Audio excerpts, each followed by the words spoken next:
محمد إبراهيم العدلي، قصيدة صك الغفران.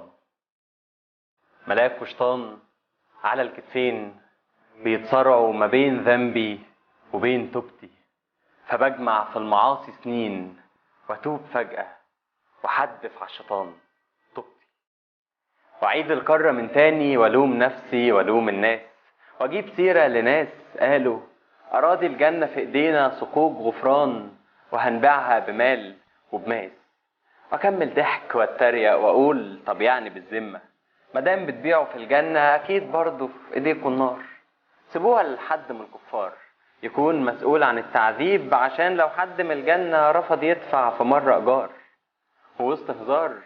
ووسط هزار في جوفه الجد متغطي، لقيتني بوطي في سجودي وبدعي وجودي في الجنة يكون لي يقين، واقول قلبي مليه النور وذنبي حقيقي مش ذنبي ده كان شياطين. متعودين تلعب قلوبنا بالذنوب ونعوم في بحر الظلمة والعصيان، ونعود بنلعن في البشر والطين. خلينا متفقين انه في بعض المخلوقات دايما بتخلق من الذنوب زنازين وتلوم في غيرها رغم انه طليق، واكبر مثال على كل ده الفيل بريء من أبرهة والذئب من يوسف بريء. انا كنت اشبه بالغريق وفي وسط امواج الهلاك شفت الملاك بيشدني للتوبة والرجعة، وانا قلبي كان مولود بيحبي لجنته بهدوء، وشيطانه خلى المعصية رضعة، والكون وقف يشهد بان القلب من نسل الشيطان. ما تلومش ابدا على الغيطان وانت اللي سبت في زرعتك شياطين. مخلوقين من طينة لكن جسمنا بالذنب بور، واما تروينا المعاصي مستحيل نطرح زهور.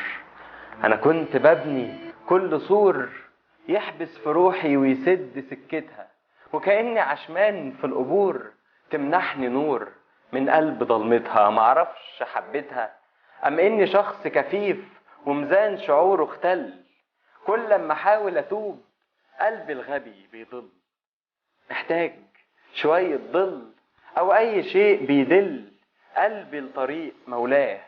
البعد حزن وخوف وحياة في قلب الموت او موت في شكل حياة، والقرب طوق في الغرق شد الغريق نجاه. السحاب في الاصل كان ذنب وخطايا اتبخروا واصطفوا علشان يحجبوا بين القلوب والله.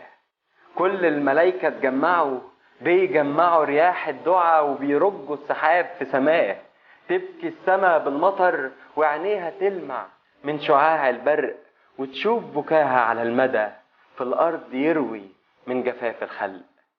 الشرق يومها اتصاب بحرمان من الشروق، والشمس طلعت من طريق الغرب، والحرب رجعت بين شيطان وملاك، وهناك رجعت بقول يا روح يلا استغفري وتوبي، بكفاية تجني ذنوب وتلطشي توبي. يوم ما الشيطان هيغور هكسر وراه قل كل الذنوب إلا مع الإصرار، وأنا مش هكون في النار لو كنت متايبين. هلعن في ذنب الطين واتبرم الشيطان، جاي لك يا رب بتوب فارش إيماني دروب وكفرت بالعصيان. بس الغريب وقتها جيت لك عشان اشتري حبة صكوك غفران.